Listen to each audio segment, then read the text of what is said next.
On va étudier un texte extraordinaire que dans le principe vous connaissez une partie de vous, mais le Maharal vous ne connaissez pas forcément. Et le Maharal est aussi extraordinaire que le texte.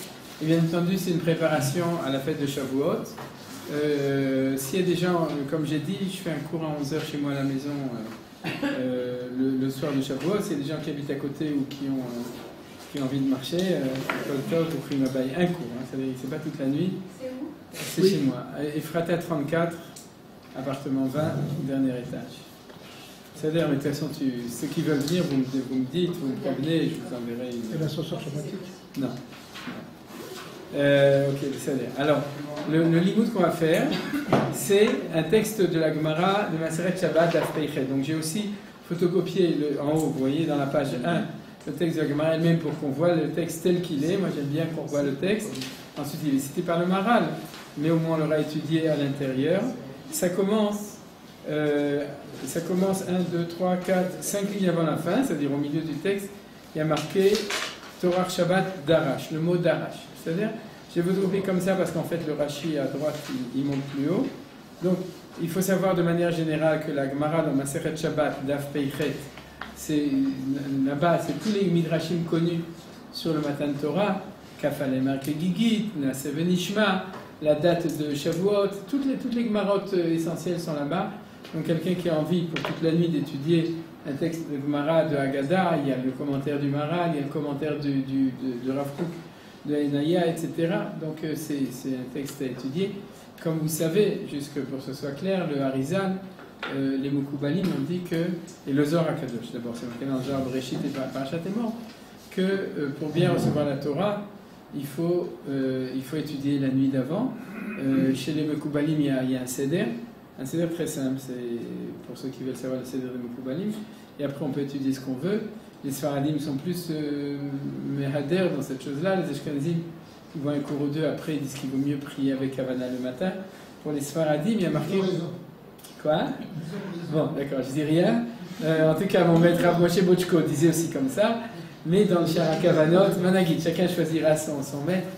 Dans le Sharakavanot, le Harizal, il dit, Alpi à Zohar de Parashat Bereshit, que celui qui reste réveillé sans s'endormir à un seul moment pendant toute cette nuit à étudier la Torah, pas à jouer au poker, jusqu'à Poker Tov, mais qui a étudié la Torah, il est garanti qu'il aura une très bonne nuit. Donc, pour ceux qui veulent essayer les sgoulas, qui ont ce goût-là, donc vous pouvez, après les Mekoubalim vont aussi au Mikvé, il y a des kavanas spéciales, c'est-à-dire il y a une lignale de se purifier le matin avant la tfila, et ils prient. Et puis je vous rappelle aussi pour tous les gens qui sont de toute façon en Israël depuis longtemps, qu'il n'y a rien de plus impressionnant, si aujourd'hui il y a d'autres choses au kotel, comme les slichot, mais que la tfila honnête de Shavuot. C'est-à-dire que les gens arrivent de toute la ville, et comme c'est honnête, tout le monde prie en même temps la Mida, c'est-à-dire tout d'un coup il y a plein de voix, d'un coup il y a un silence complet, tout le monde prie ensemble. C'est quelque chose qui est très impressionnant, c'est quelque chose qui donne une élévation à ce moment-là extraordinaire. Donc, pour ceux qui ne connaissent pas encore, vous pouvez au moins une fois. C'est très dur de prier au côté, il n'y a pas de chaise, il n'y a pas de table, il y a du soleil et tout. Maintenant, il y a des chaises. Pas le matin de chaise. Il n'y a pas de place. Sauf si tu arrives à 2h du matin, que tu prends ta chaise et tu ne bouges plus. Et il y en a qui accrochent des chaises avec des cadenas et tout. Donc, mais bref, Bekitsour, si vous avez le courage, une fois, c'est une expérience extraordinaire. C'est-à-dire prier. Peut-être chez les femmes, il y a des chaises, mais en tout cas, je vous invite quand même à essayer si vous avez. Voilà. Alors, la Gemara dit comme ça. Dara Shaou Glila. C'est-à-dire que ce Galiléen avait fait un drash. Quand c'est-à-dire un drash, c'est-à-dire qu'il avait fait vraiment, dans le sens, vous allez voir, genre, ce qu'on appelle un vort, c'est-à-dire un truc, une gématria, quoi, un truc un peu intéressant et rigolo. Alors, ce Galiléen, il avait dit Aléa de Rafrizda, devant Rafrizda. C'est-à-dire, il était sans doute invité à un kidouche chez Rafrizda, et Rafrizda lui dit quelque chose. Alors le Galiléen, il a dit comme ça, Beri Rahman. Béni soit Akadosh Baruch Hu. Rahmana, vous savez, hein, de Yahav, qui a donné, traduction en hébreu, Yahav, qui a donné, Orian Talitai, une Torah triple, Le'am Talitai, à un peuple triple, Aliédé Talitai, par un triple, Beyom Talitai, le jour triple, Beyachat alitaï du mois triple, Keman Kerabanan, ça prouve qu'on va comme Rabbanan. Alors les deux mots à la fin, il faut avoir étudié la Sugya d'avant, mais la dracha c'est ça. Donc vous avez compris qu'en fin de compte, c'était, a priori, ça a l'air d'être une dracha, genre, vous voyez, comme le dracha des Rabbanim sous la Koupa, le nom du Khatan, plus le nom de la Kala, moins l'immatriculation de leur voiture fait exactement le mot Mazal Tov, donc Mazal Tov à tous et Shabbat Shalom. Donc ça a l'air d'être comme ça, c'est-à-dire que quand on voit cette dracha, ça nous semble un petit peu spécial. C'est-à-dire, j'ai dit triple, mais en fait c'est troisième. C'est-à-dire que la Torah, troisième, et qui a été donnée par le troisième, au peuple le troisième. La Torah, le triple. Oui, tu as raison, mais tu as raison, c'est ce que dit Rashi. Mais disons qu'a priori, c'est trois. Là, tu as raison, c'est triple, troisième, ou triple, c'est une fois c'est comme ça, une fois c'est comme ça. Et c'est une bénédiction sur le dos. Non, la Gemara l'a amené dans toute la Soga qui parle du Matan Torah. C'est-à-dire, et donc, si la Gemara l'a amené, alors que Bessafakol, des drachot de Rabbanim, depuis que la Torah a été donnée, c'est un fait. On peut, même si on remplissait tous les murs de cette pièce, on n'aurait pas le centième de ce qui a été dit, pas ce qui a été imprimé. C'est-à-dire des drachot, il y en a. Si la Gemara, qui n'avait pas de place pour imprimer des futilités, a mis cette dracha, c'est que cette dracha, c'est plus qu'une dracha de Gimatria ou de Choupa, c'est quelque chose d'extrêmement profond et sérieux, et c'est ça qu'on va découvrir avec le Maharal. C'est que le Maharal va nous décrypter quelque chose qui est au-delà d'un vort, d'une petite, comme ça, d'un petit drache, juste pour faire plaisir. Alors ce qui est intéressant, en plus, c'est que c'est un Galiléen qui l'a fait, et si vous regardez le mot Galil, sauf le Yud, c'est 3, 30, 30, vous voyez, c'est-à-dire qu'il avait dans son Guimel, Lamed, Lamed. Donc il avait à l'intérieur de lui les triplés. Et de ça. Mais c'est-à-dire, non, ça veut dire quoi? Alors on va expliquer le Pshat tout d'abord, et après on va passer au Midrash. Donc on revient. Beri Rachmana, Baruch Hashem, qui a donné la Torah triple. Là, la Denis a raison. Et si vous avez Rashi, vous savez lire Rashi, c'est tout en haut dans Rashi, c'est à droite. Torah, Nevi'im, Ktuvim. Vous voyez, c'est-à-dire que elle est, comme tu as dit, c'est pas le troisième, elle est triple, puisque c'est le Tanakh, en haut à droite, si vous avez arrivé à lire Rashi. Les Am Talitaï, vous voyez, c'est une Torah de l'Itaï, Talitaï. Kohanim, Lévim, Israël. Le peuple juif, il est aussi triple, d'accord, puisqu'il y a Kohanim, Lévim, Israélim, Rachetevot, Keli. Kohen, Lévi, Israël, c'est-à-dire on est le Kli pour recevoir la Torah.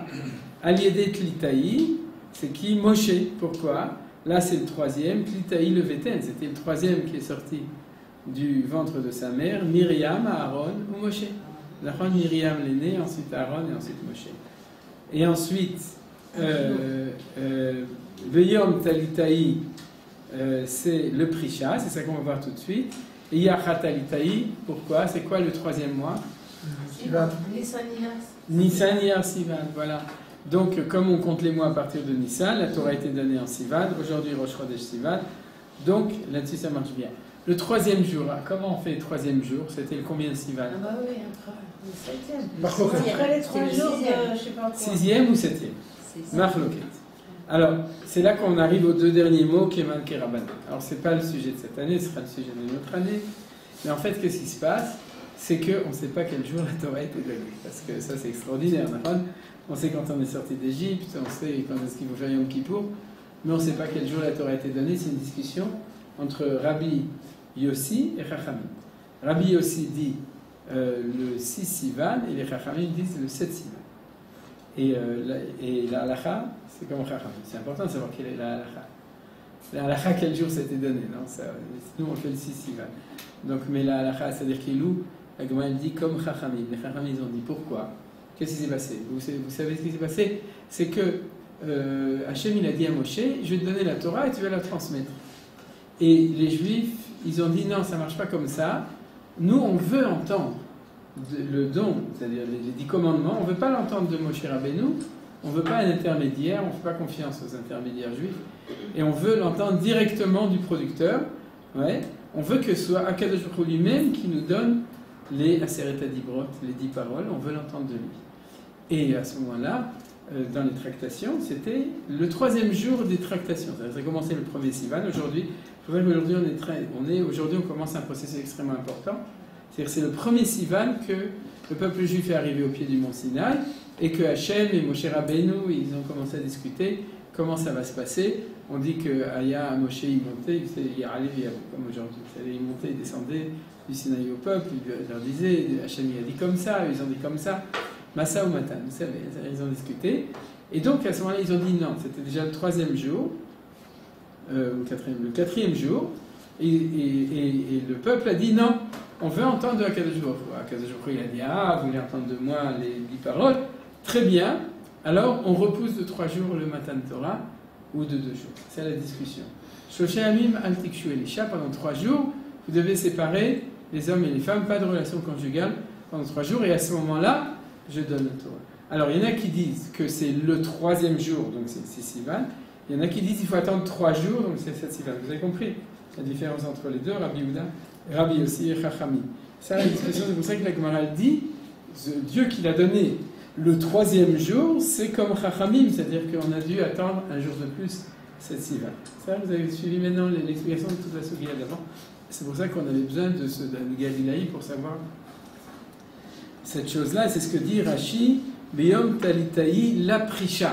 Prisha, l'ifroche, c'est séparation entre les hommes et les femmes. Alors avant de continuer, je vais vous demander pourquoi est-ce que dans le fond, avec Akadosh Baruch Hu, il avait besoin de séparer les hommes et des femmes. C'est-à-dire souvent, on donne toutes sortes d'explications que vous connaissez peut-être, et en général on dit, oui, pour pouvoir être pieux, il faut se séparer du pieux. C'était une blague pas très jolie. C'est-à-dire, il faut Elisha, c'est-à-dire pour être pieux, il ne faut pas être dans les hommes, les femmes, etc. C'est pas kadosh, c'est pas ça. Ça ne correspond pas à la sensibilité hébraïque, bien entendu, puisque le mariage c'est kiddushin. Donc c'est pas possible que ce soit ça. Alors qu'est-ce que Hachem il faut? Alors je ne rentre pas dans les détails de la halakha, que la plupart de ceux qui étudient les la connaissent. Ce qui est extraordinaire, c'est comme ça. C'est que je ne rentre pas dans les détails, pour qu'un homme soit pur, il suffit d'attendre 24 heures. Pour qu'une femme soit pure, après relation conjugale, il faut attendre 3 jours. Donc en fait, le fait d'avoir attendu 3 jours, c'est que Akadosh Baruch Hu a dit, ah, vous voulez recevoir la Torah, vous-même, vous devez être pur. Si vous devez être pur, alors il faut non seulement que les hommes soient purs, mais que les hommes puissent recevoir la Torah Betahara, mais leurs femmes aussi, donc on attend 3 jours. Donc, en fait, le fait qu'on a fixé, que Hachem a fixé ça, c'est au nom de l'égalité entre les hommes et les femmes devant le Mahamad Arsina. C'est le premier cours de féminisme que Akadosh Baruch Hu a donné dans la Torah. Alors ça, il faut que vous l'enseigniez, parce que toute la Sugia, des fois on se trompe, c'est ça, le chiot. C'est qu'Akadosh Baruch Hu a dit, je veux aussi que les femmes puissent être là, et qu'elles puissent entendre la Torah avec du charme. Vous me direz, mais il y a plein d'autres tumot, c'est-à-dire Nida, Zava, Azav, Keri, et Metzora, Michel, etc. Il y a une différence. Et les choses qui nous tombent dessus, on ne peut rien faire, c'est-à-dire les choses qu'on peut contrôler. Sur ce qui tombe dessus, j'imagine qu'Akadosh Baruch Hu a trouvé une solution. Oui, ils étaient là, ils étaient impurs parce qu'il y avait une choix, ou ils étaient tous guéris, comme tu as dit, donc ça s'est arrangé. Mais ce qui dépend de ta propre volonté, c'est à toi de le gérer à ce moment-là. C'est le seul qui peut être gérable, c'est celui-là. Donc c'est pour ça que dans ce cas-là, Akadosh Baruch Hu, il a donné une loi et une date qui a permis que tous les hommes comme les femmes, tout le monde puisse être dans la Torah, avec du Shavuotahara, dans la fierté. Voilà. Donc ça, c'est l'introduction à tout. Vous avez compris? Maintenant, pourquoi est-ce qu'il y a une discussion? Ça, c'est un autre cours. Pourquoi est-ce qu'il y a une incertitude sur la date? Disons, la Torah, c'est d'autres shiurim, c'est d'autres enseignements que ce qu'on fait cette année. Est-ce que vous avez des questions? Donc là, d'après cette version-là, ce serait le 7 Sivan après les Rabbanan, c'est ça? Si on attend 3 jours, c'est ça. Et si on est au troisième jour, c'est comme Rabbi aussi, c'est le 6 Sivan. Alors maintenant, c'est hyper compliqué parce qu'en fait, nous, maintenant, on fait 6 Sivan, bien qu'on dit que la halakha, elle est comme les Chachamim. Alors, allez comprendre quelque chose dans ce genre de choses. Surtout que c'est même une halakha le maasé dans les Chod Nida, donc vous voyez que c'est quelque chose qui est mamash de se battre. Quand on fait Shavuot, ouais, on fait le 6. Oui, mais ça n'a pas de rapport avec le don de la Torah. Faire Shavuot, parce que 50 jours après Pessah, il y a écrit vous arrêtez de travailler, c'est un jour. Alors donc, on devrait faire 2 jours. Faire la nuit d'études et la Kriyat Torah le lendemain. D'après ce que tu dis, c'est-à-dire, il y a la date du 50. Et c'est ça le problème, c'est qu'il y a plein de choses qui ne tiennent pas debout là-dedans. Comme je vous ai dit, c'est un mamash, un sujet très intéressant. Chaque année, il faut se garder pour l'année prochaine quelque chose, donc Bezrat Hashem. Peut-être, j'oublie pas, on parlera de ça. Mais vous avez compris ce que dit Denis, rajoute du feu sur la... Sous la marque. Sur le feu. Moi qui ne connais pas trop la halakha à ce niveau-là, est-ce que la halakha, elle revient maintenant pour notre génération sur cette séparation 3 jours avant Shavuot? Non, justement. Dans les Fratida, on faisait comme Chachamim, et dans Shavuot, comme a dit Denis, on fait comme Rabbi aussi. Non, mais est-ce que la halakha est séparée 3 jours? Oui. Mari et femme. Non, pas à Shavuot. Ah non, aujourd'hui, il n'y a aucun problème. Non, pour la révélation. Non, Non, c'était au moment du On Sinaï. doit se sentir comme au Sinaï. Oui, mais pas là-dessus. Bicool. C'est la jeune mariée qui s'inquiète. D'accord, ok, c'est là.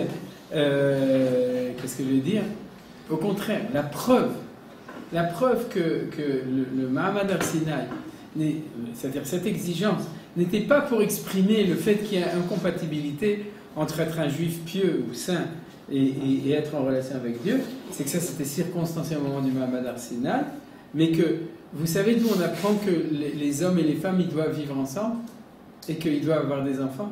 Alors avant Mahamad Har-Sinaï, on l'apprend de Prou Urvu, d'accord? C'est là qu'on apprend. Le problème, c'est que c'était dit à Adam et que c'était dit à Noah. Et la Gemara dit, alors d'où on sait que c'est une mitzvah pour les juifs? Peut-être c'est une mitzvah pour tout le monde, mais pas pour les juifs spécialement. Et il y a un principe, kol mitzvah, chez Nishneta, Charea Marma Har-Sinaï.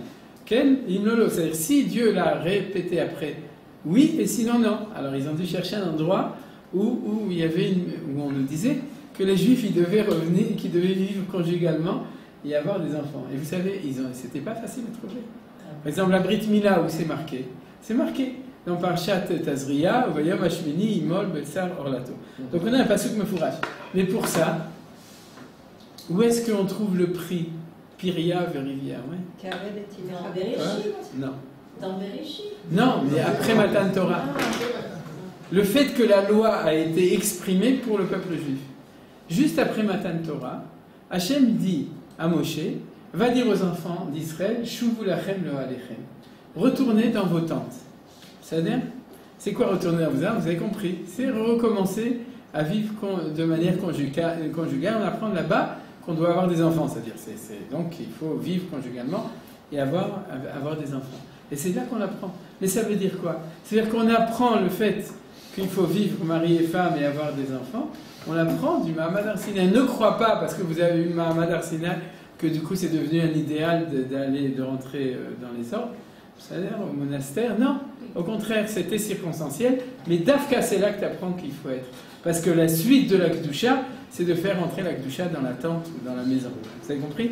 Donc c'est exactement le contraire des pensées habituelles. C'est ma mâche à faux. Voilà. C'est-à-dire ça, c'est la première partie du Shio qui était peut-être le plus important. Maintenant, on retourne au Shio. Vous avez des questions? Non? Alors on étudie le Maharal. Le Maharal, il va dire comme ça. On va passer directement au deuxième paragraphe. Comme je l'ai photographié en grand, vous voyez, on a du plein sur la page, on attrapage. Si vous avez tous reçu 1, 2, 3. En fait, la question du Maharal dans Tiferet Israël. Tiferet Israël, si quelqu'un n'a pas reçu la page 3, il faut la recevoir.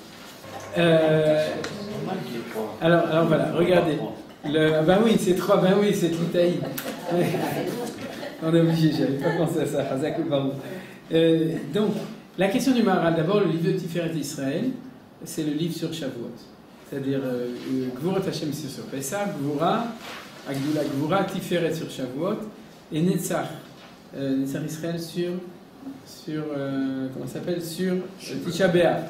Il avait prévu de faire sur Rosh Hashanah, Sukkot et Yom Kippur Sukkot, selon le pasuk de Hashem Agdula Shabbat, Gvura Pesach, Tiferet Shavuot, Netzach Tisha B'Av, Aod Rosh Hashanah, Kichol B'Shem Va'aretz, Hashem Yom Kippur, Amamlacha. Ah oui, Yom Ha'atzmaut. C'était une série. Et en fait, comme il a commencé à écrire à 80 ans, pour une raison que nous ignorons, il n'a pas eu le temps de finir d'écrire. Donc on n'a que les 3, sauf celui de Shabbat qui devait s'appeler Gdoula quelque chose. On a Gvura, Tiferet, Netzach. C'est-à-dire on a les 3, Tiferet Israël sur Shavuot. Mais en fait, c'est pas sur Shavuot, c'est sur la Torah. C'est-à-dire c'est oui sur Shavuot. Il parle de tout ce qui a précédé, il parle des 10 paroles, de toutes ces discussions qu'il y a eu, de tous les Midrashim. C'est un livre extraordinaire comme tous les livres du Maharal. Et qui s'appelle Tiferet Israël. La Tiferet, de Israël, c'est la Torah. Alors donc, le Maharal dans ce livre, il pose une question comme ça. Il dit comment ça se fait qu'on a un passage qui dit que Akadosh Baruch Hu, il s'en fout royalement du ciel et des anges. C'est-à-dire, le Shamaï, c'est-à-dire ce truc. C'est-à-dire que ça ne l'intéresse pas à ses yeux les gens qui s'occupent de théologie ou bien d'angéologie. C'est-à-dire, ou d'astrophysique, etc. C'est-à-dire, qui s'occupent des sujets les plus hauts, ou de philosophie, c'est-à-dire les sujets les plus hauts de la pensée universelle. Il dit, ça ne l'intéresse pas. Par contre, quelqu'un qui étudie les halachot de Shor Shenagar Tapara, oui, d'un shor qui est rentré dans qui a une collision avec une vache, et de savoir s'il faut payer 2 shekels, 3 shekels, si le pied de la vache était de ce côté ou de l'autre côté, ou un œuf qui est né Yom Tov, etc. Il dit ça, c'est comme ça que tu arrives au Gan Eden, comme on verra que Kol Hashoneh Halachot B'chol Yom, Muftach Lo Shu Ben Olam Haba. Vous connaissez un Rabbi Hanina, non, c'est pas Rabbi Hanina, je sais plus. C'est-à-dire, tout celui qui enseigne des halachot chaque jour, c'est sûr qu'il va au Gan Eden. Donc il dit, attends, je comprends pas. Il y a des gens qui s'occupent de sujets sérieux et eux, on leur a rien donné, pas aucune garantie. Et toi, tu t'occupes de quitter halachot comme ça, bizarre. Et vous savez que cet argument, c'était l'argument et des chrétiens et des masculimes. Comme on appelle les masculimes. Des émancipés. Les émancipés, etc.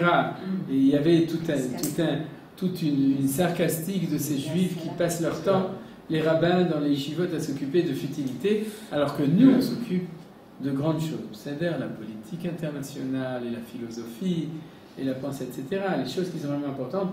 Et vous êtes dans les futilités. Et le Maharal a posé la question honnêtement.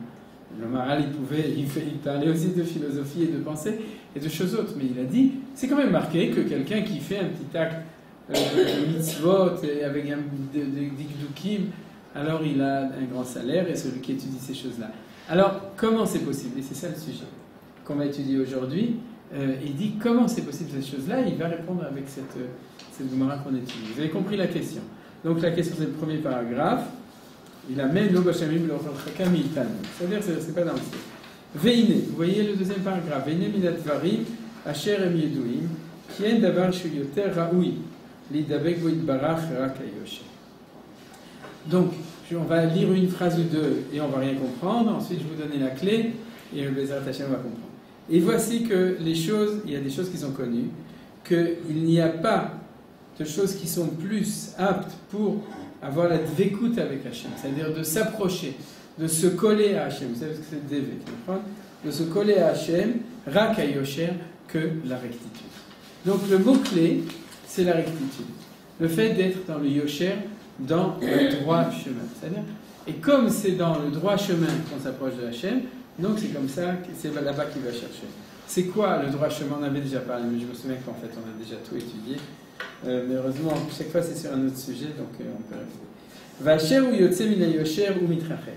Celui qui sort de la ligne droite, on va traduire ça, la ligne droite, alors celui qui sort de là-bas, ou mitracher, il s'éloigne de la dvekout, du fait de pouvoir se coller à Hachem. La dvekout, vous savez, dans la Chassidut, on parle tout le temps de dvekout. Vous savez, la dvekout, comment on traduit en français un joli mot? La dvekout, l'adhésion, voilà. C'est adhésion comme adhésif. C'est-à-dire de scotcher Hachem. C'est l'adhésion à Hachem. Mais il avait été, on peut ne pas traduire aussi de dire dvekout, vous avez compris. C'est-à-dire, la dvekout, c'est aussi, ça se traduit par la ferveur souvent. C'est pas la ferveur, c'est être lié avec Akadosh Baruch Hu. C'est-à-dire au mitraché. Ki ala yosher lo nikra shem yetzia velo shem richuk la. Parce que sur la ligne droite, on ne peut pas parler de sortie ni d'éloignement. C'est un peu hermétique, vous avez compris? C'est-à-dire, si tu es sur la ligne, tu ne t'éloignes pas. Rak shem yetzia nikra la yotze mina yosher. De sortir, c'est quand tu sors de la droite. Ou veze shayach yetzia verichuk, et c'est par là qu'on peut parler de sortie et d'éloignement. Va yosher ou batora, et le yosher, il est dans la Torah. Ou le fichach, et c'est pourquoi l'aider à Torah, ou chez Kone Akiru. C'est pas la Torah que tu t'approches. Va chibour, le fait de le lien, bo yitbarach avec lui, Hachem yitbarach, qui est le yosher yitzi aklal, parce que dans la ligne droite, il n'y a pas de sortie du tout. C'est-à-dire, vous avez tous compris, en ivrite ou en français, c'est aussi clair. La Chon, c'est le langage du Maharal. Vechen al-yedei asiyata mitzvah. Pour le plaisir, on continue un petit peu et puis après je vous explique. Vechen al-yedei asiyata mitzvah. En fait, il explique un peu plus loin, celui qui l'a lu le sait. Et ainsi, par le fait de faire les mitzvot, on est dans le yosher. Mipnei she'atorah hiya yosher be'atzmo. Parce que la Torah est dans le yosher, dans son essence. Atzmo, c'est dans l'essence des choses. Mais yosher en borichut, et comme nous avons dit, dans les yosher, il n'y a pas d'éloignement. Et c'est pour ça qu'il est proche d'Hachem Yitbarach. Voici les différences entre Israël, sous-entendu qui étudie la Torah, la Hacher, à ceux, Hacher ou Osek Beshar Chochmot, qui s'occupent des autres sagesses. C'est-à-dire, il sous-entend Israël s'occupe de la Torah et les Goïm s'occupent des autres sagesses. Il ne faut pas exagérer, aujourd'hui Israël s'occupe aussi des autres sagesses. Je n'ai pas dit que les Goïm s'occupent aussi de la Torah, mais en tout cas, nous on s'occupe aussi des autres sagesses. Mais il sous-entend, tout le reste c'est bien, mais si tu veux t'approcher de Dieu, c'est ni la théologie, ni la philosophie, ni comment ça s'appelle, l'astrologie, ni tout ça qui va t'approcher de Akadosh Baruch Hu. Ce qui va t'approcher de la Torah, de Akadosh Baruch Hu, c'est étudier la Torah. C'est ça qui va t'approcher de Akadosh Baruch Hu. Qui a Torah, I a Yosher be'atzmo, vous voyez qu'il se répète, la Torah c'est le Yosher en lui-même, Asher Yosher ou Kiruv ve'chibur et la Yitbarach, et le Yosher c'est l'approchement et le lien avec lui, Yitbarach. Ve'lu shara chochmot en bem Yosher. Et les autres sagesses, il n'y a pas de Yosher. She'af, Shamaim, voilà, c'est le passouk ici, dans l'Ior. Shamaim lo zachu be'ena. Le ciel n'a pas tout trouvé grâce aux yeux de Dieu. Ve'af be'malachav yasim teila. Et ainsi, dans ses anges, c'est pas là-bas qu'il y aura les louanges. Chez Kulam mechusrei Yosher, et la raison c'est évident, parce que ni les anges, ni le ciel, ils manquent de Yosher. ולפיכך, השגה באלו הדברים, אין ההשגה הזאת יושר, מאשר ההשגה היא נמצאים שם בחוסרי יושר, וכך אינם מביאים הקירוב אל השם יתברך.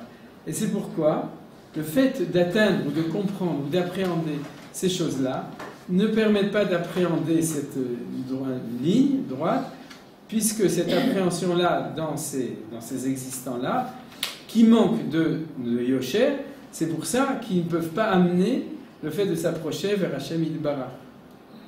Voilà. Vous avez tous compris, d'accord ? Sauf ceux qui ont déjà étudié. Vous avez compris ? Non. Il y a une clé. C'est-à-dire que le Maharal a une clé, on va la voir dans la suite, je l'ai souligné. C'est-à-dire, si vous voulez, on va lire la phrase une fois que je vous l'ai expliqué, qui est soulignée au milieu de la page, et le Maharal va nous livrer la clé de tout ça, alors je vous le donne tout de suite. C'est-à-dire, qu'est-ce qu'il nous dit le Maharal ? Le Maharal, il dit comme ça, c'est quoi la ligne droite ?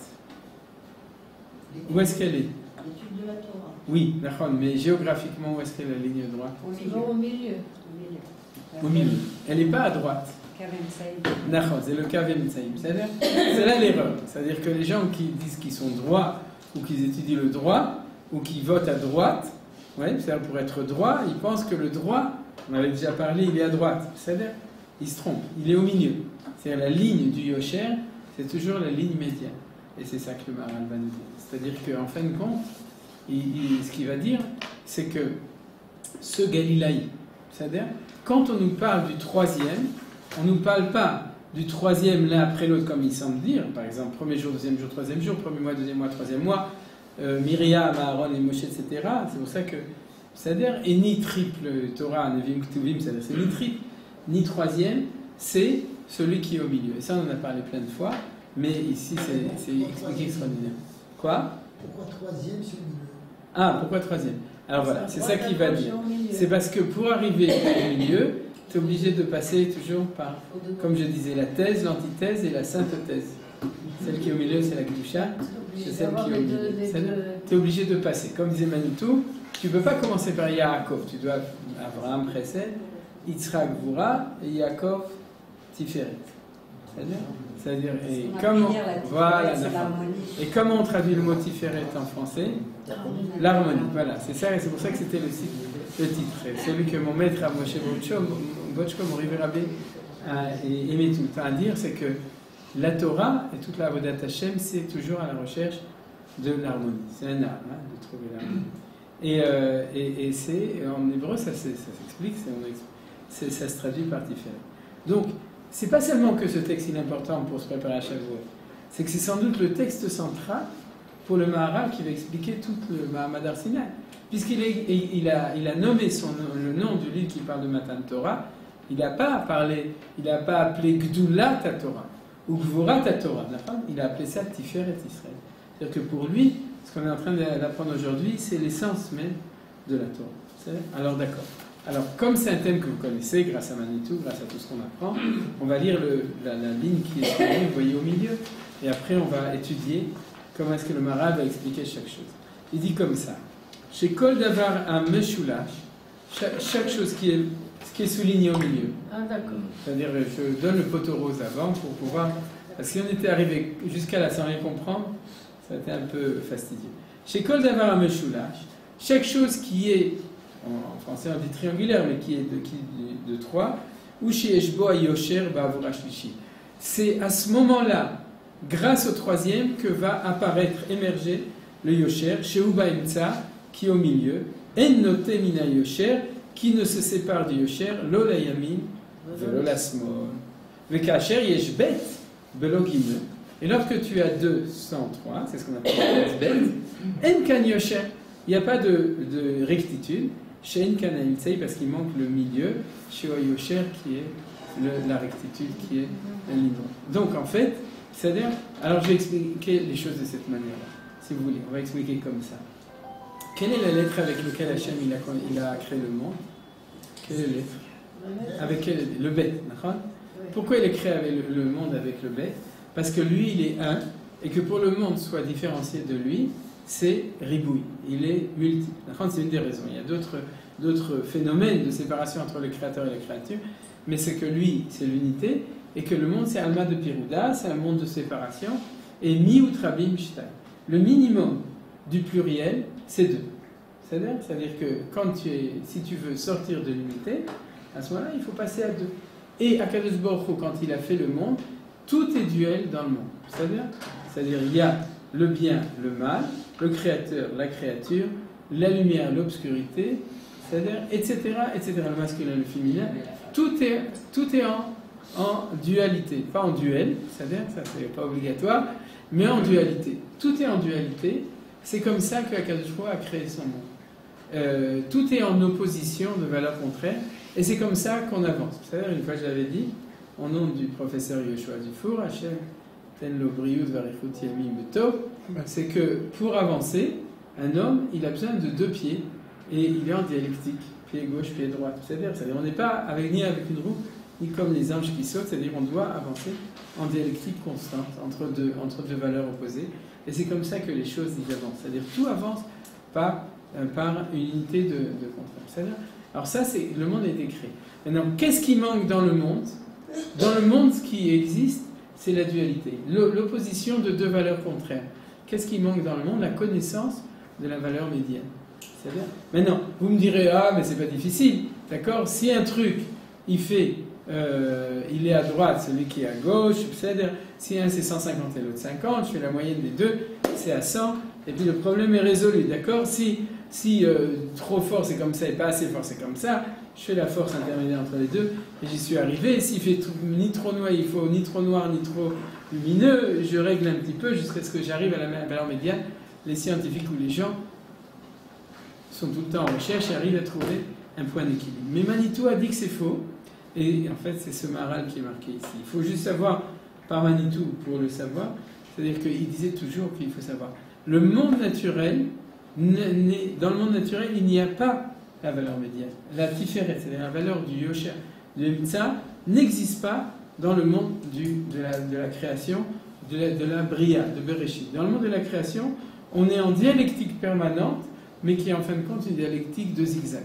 C'est-à-dire qu'en fait, tu es en permanence à la recherche de l'équilibre. Comment j'éduque mes enfants? Il faut ni être trop autoritaire, ni être trop gentil. Si on est trop gentil, on est pourri. Si on est trop autoritaire, ils s'en vont. C'est-à-dire, alors il faut manier la carotte et le bâton. Carotte, c'est le côté gentil, et bâton, c'est ikaritoun. Carotte et ikaritoun. Il faut manier les deux. Et on essaye, et puis on ne réussit pas. C'est-à-dire Gezer et Xera. Voilà, Gezer et Xera. C'est-à-dire on essaie tout le temps. Mais en fait, l'homme passe sa vie à à essayer. Donc, ça n'a pas marché la fois d'avant, donc on va passer de l'autre côté pour arriver au milieu. Mais en fait, on passe un peu trop, donc on se trompe, alors on arrive de l'autre côté, etc. On est constamment en zigzag. C'est-à-dire que c'est un point, comme on connaît ces phénomènes dans la physique aujourd'hui, etc. C'est un point qui est un point intouchable, impossible d'y arriver de par soi-même. Mais l'homme croit qu'il y arrive parce qu'il est constamment en recherche de ça. Dans tout.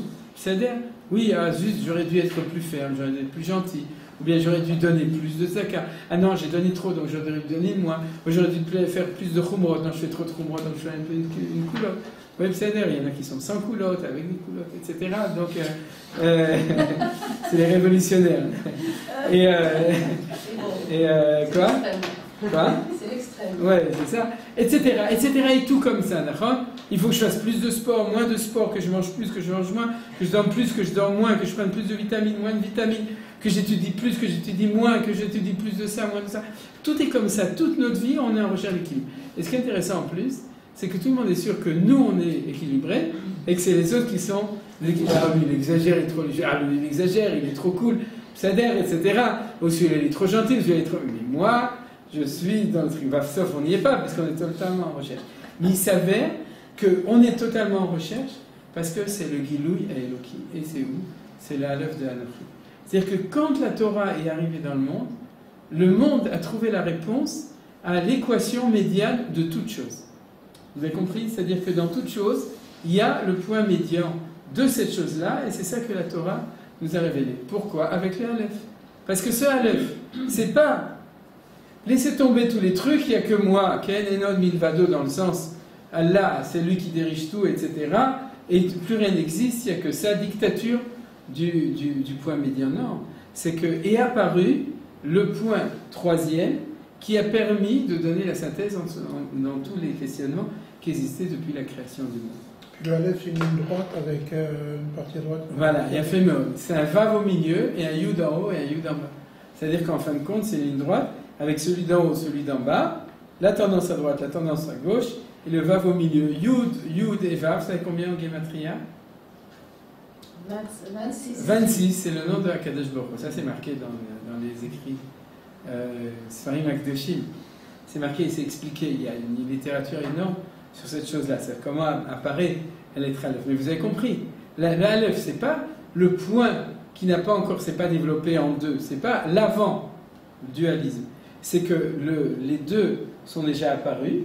On peut dire Avraham Yitzhak, la droite, la gauche, la lumière et l'obscurité, et le bien et le mal, et apparaît à ce moment-là la potion magique, la solution à tous les maux du monde. C'est-à-dire à toute cette impossibilité de trouver cette ligne médiane de par nous-mêmes, et les donner à ce moment-là. Vous avez compris maintenant?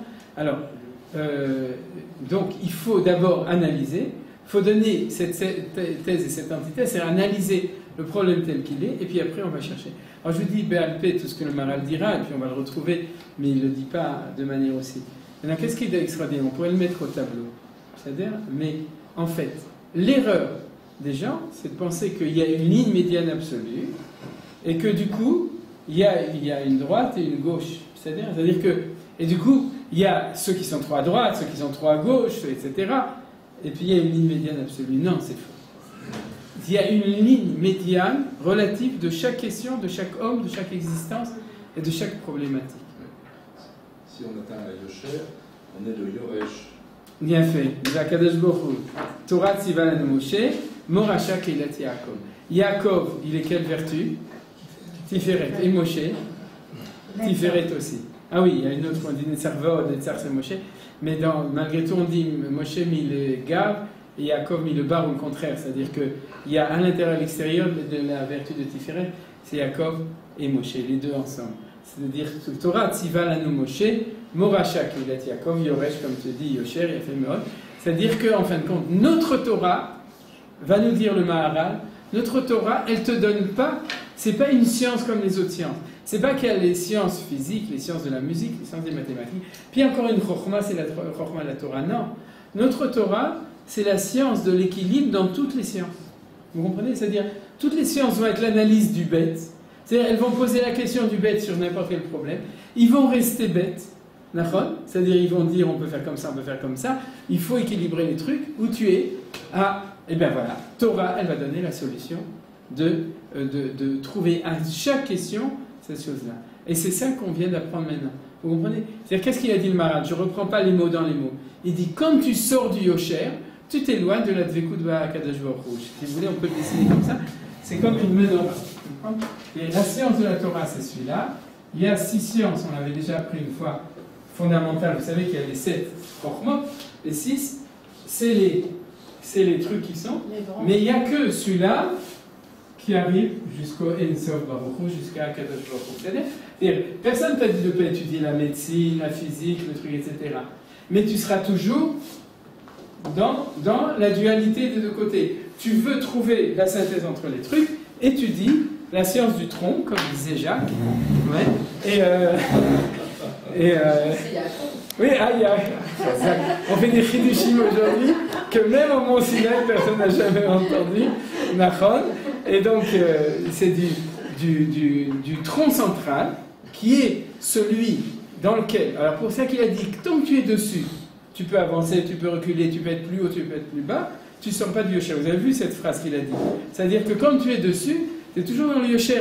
Tu sois en haut, tu sois en bas, il y en a qui est en bas, il y en a qui est en haut, et on va dire plus que ça. C'est-à-dire que dans chaque question, tu vas avoir ton oscillation de cette question-là, et la Torah va te donner l'équilibre central de cette question-là. C'est-à-dire, vous avez compris? C'est-à-dire, c'est ça l'enseignement de la Torah. Donc, il va nous dire... La troisième voie, voilà exactement. Et c'est pour ça qu'il va te dire, si ta troisième voie, ta question c'est Betsa, Shenoda, Beshabbat, Yom Tov, un œuf qui est né à Yom Tov, comment on fait? L'œuf et le Yom Tov et la poule, c'est les données a priori du bête, de la dualité. Et la halakha, telle qu'elle va être, c'est l'équilibre de cette question. Donc dès que tu l'auras fait, dans ton petit macro de cet événement, tu es lié avec Akadosh Baruch Hu parce que tu as révélé dans un endroit du monde la petite ligne médiane qui te lie à Akadosh Baruch Hu. Là-bas, tu rentres en résonance avec Akadosh Baruch Hu, on te écoute avec Akadosh Baruch Hu. Par contre, si tu es de manière énorme et extraordinaire sur une des branches là-bas, mais sur cette branche, sur ce sujet-là, tu n'es pas dans la solution d'équilibre, c'est très intelligent, c'est très important, ça permet de développer le monde, le bien-être, la technologie, les connaissances, la sagesse, etc.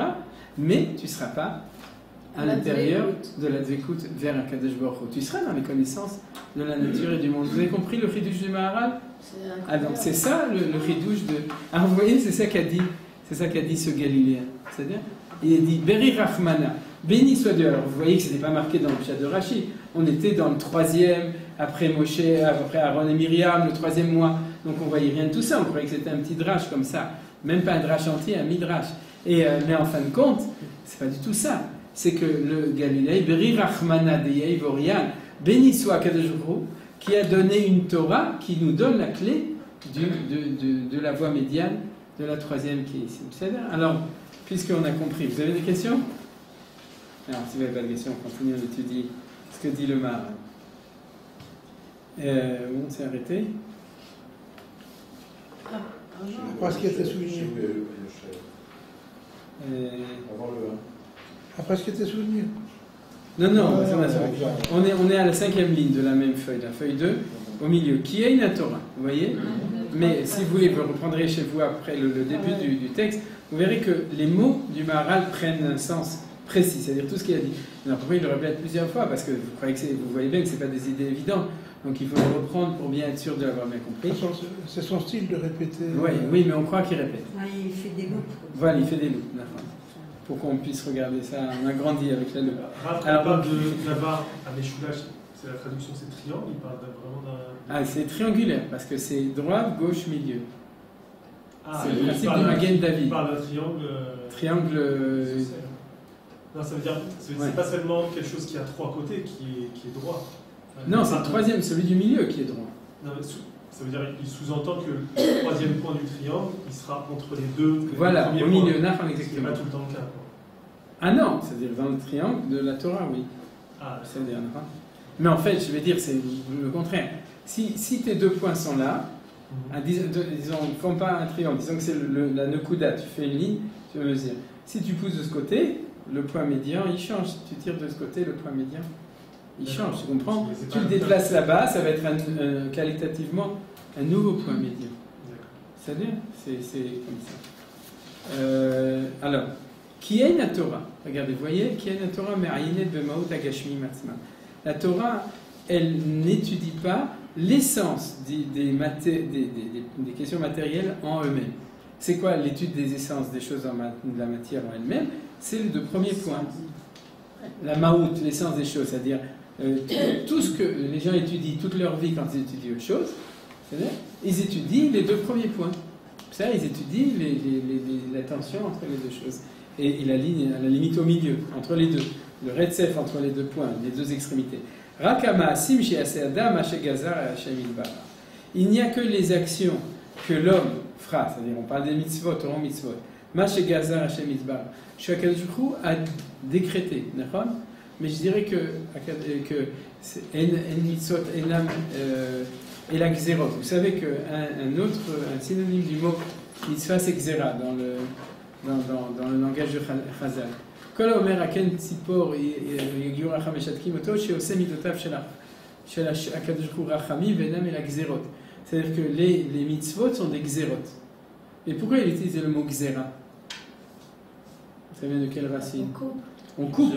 Dans le sens que gozer, c'est faire un. On parle de carottes tout à l'heure. Voilà, on parlait des carottes, oui, pour les gezer.